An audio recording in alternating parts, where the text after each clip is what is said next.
any more where that came from. Thank God for that. Oh, yes. Thank you, dear. Well, I've examined the instruments in the conservatory, and I can't find any sign of anything unusual. I'm afraid I can't explain what you say happened in there. What we say happened?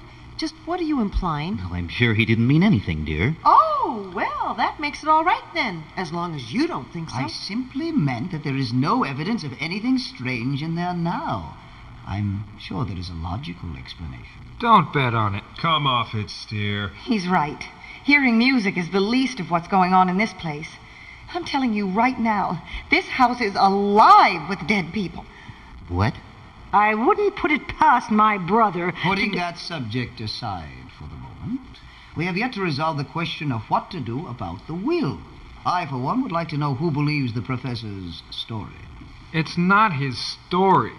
What about Randolph's note? Anybody could have written that. Including Randolph. I still don't see what's so important about it. We're no worse off than we were before any of this happened. You're certainly not. But as for Callie and I, we're struggling to make ends meet. Well, that's right. We're living beyond our means, and we can't afford it. Well, I have no interest in anybody's money.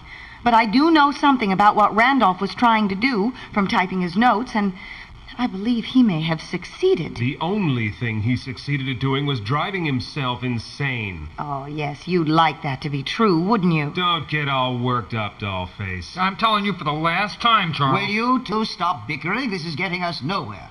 Now, Miss Lamb, what in fact do you think Mr. Steer was up to? I think he was trying to make contact with his dead wife, Irene. I resent you bringing my mother, God rest her soul, into this. If she had never married that madman, she might still be alive today. Oh, he loved her, Mr. Adler.